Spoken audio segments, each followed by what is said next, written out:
السلام عليكم مشاهدينا، مرحبا بكم.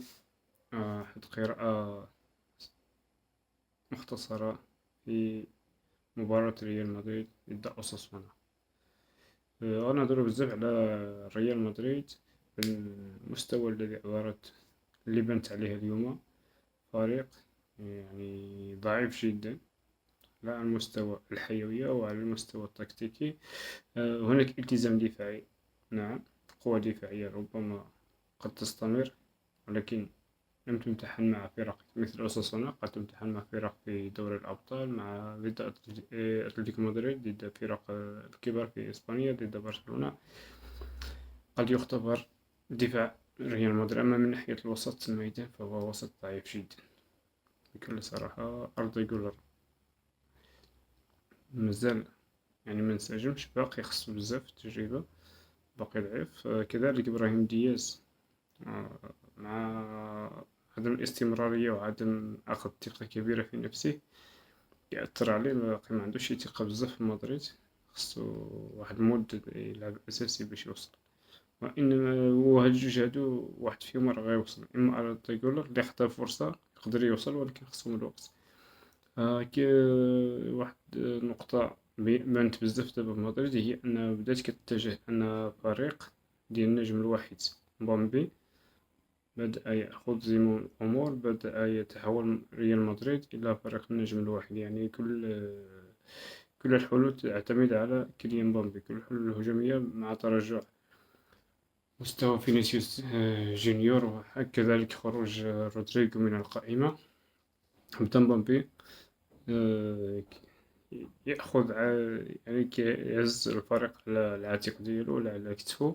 وفي نفس الوقت حتى المدريد يعني معتمد عليه بواحد الدرجة كبيرة، وهذا يعني غيكون خطأ كبير لريال مدريد. ريال مدريد مرة ما اعتمدت على لاعب واحد، ديما كيكون واحد النجم الأول اللي كيكون مرشح للكرة الذهبية.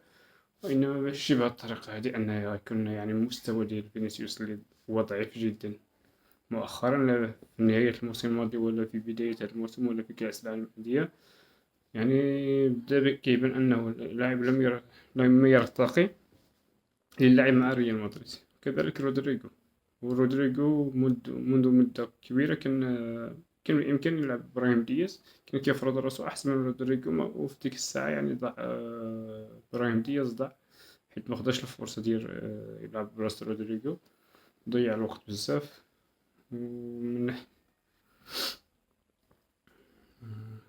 أما يقول شي واحد يعني تشافي ألونسو يقدر يصنع فريق ولا ما يصنعش فريق، عندي كلام فارغ. لأن ريال مدريد كان فيها مدرب كبير بزاف هو كارلو أنشيلوتي. كارلو أنشيلوتي دار جوج شامبيونات فابور بدون صفقات كبيرة وبدون لاعبين كبار، يعني باجتهادات فردية وبطريقة يعني تكتيك كيقرا الخصم بزاف. بالخصوص نتذكرو المباراة يعني مواجهة مع مانشستر سيتي، الإقصاء الأسطوري اللي وقع لمانشستر سيتي على يد يعني بخطة كارلو أنشيلوتي، ماشي أن مدريد كانت عندها شي حاجة اللي كبيرة بزاف. والسلام عليكم، في فيديو قادم إن شاء الله. السلام. نقطة ثانية تركن نسيت ما هضرناش عليها، هي ضربة جزاء ريال مدريد.